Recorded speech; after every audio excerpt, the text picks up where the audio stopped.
اس کا انتظام کر لیا کرو، یہ اللہ کا حکم ہے۔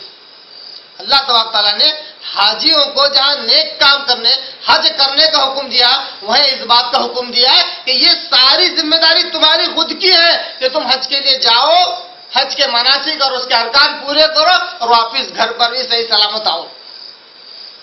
اس کے لیے جو زاد سفر ہوتا ہے اس کو پوری طرح تیاری کے ساتھ حج کے لیے جاؤ۔ وہ تزودو، اور زاد راہ، زاد سفر، زاد حج لے لو۔ فإن خیر الزاد التقوی، بڑی انوکھی آیت ہے۔ لفظ تقوی یہاں پر استعمال ہے مگر وہ معنی نہیں ہے جو عام طور پر تقوی کا ہم سمجھتے ہیں۔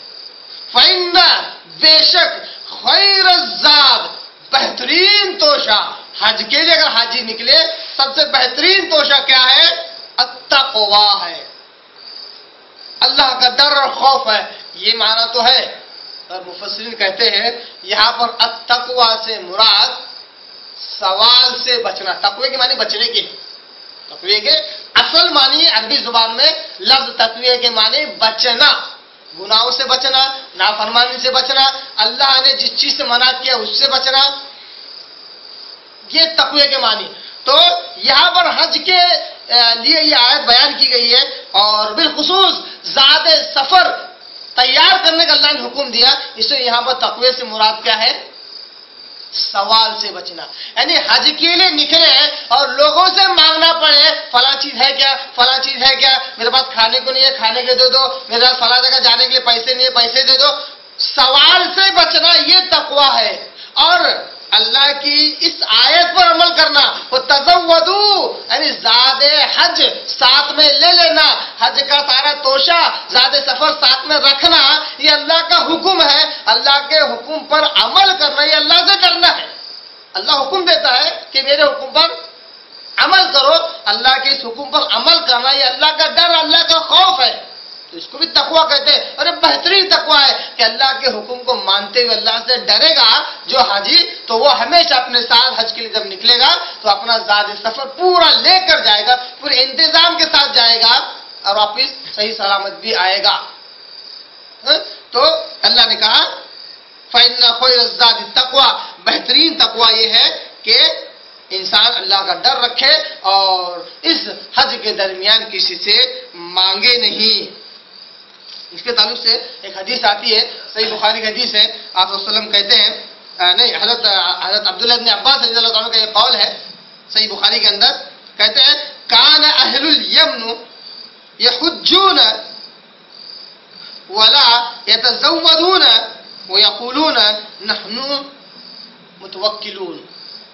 حضرت ابن عباس رضی اللہ تعالیٰ عنہ اسی حدیث کے اس ٹکڑے کو بیان کرتے ہوئے، اس کی تفسیر بیان کرتے ہوئے کہتے ہیں کہ اہل یمن میں کچھ لوگ ایسے تھے کہ وہ کیا کرتے تھے؟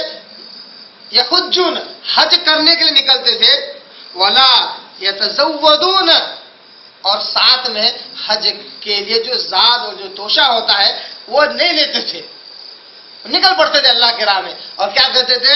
نحن متوکلون، ہم توکل کرنے والوں میں سے، ہم اللہ پر بھروسہ کرنے والوں میں سے، اس کے گھر کے لیے نکلے ہیں، اس کے گھر کے حج کے لیے نکلے ہیں، اب اس کی ذمہ داری ہے سارے انتظام کر دے گا۔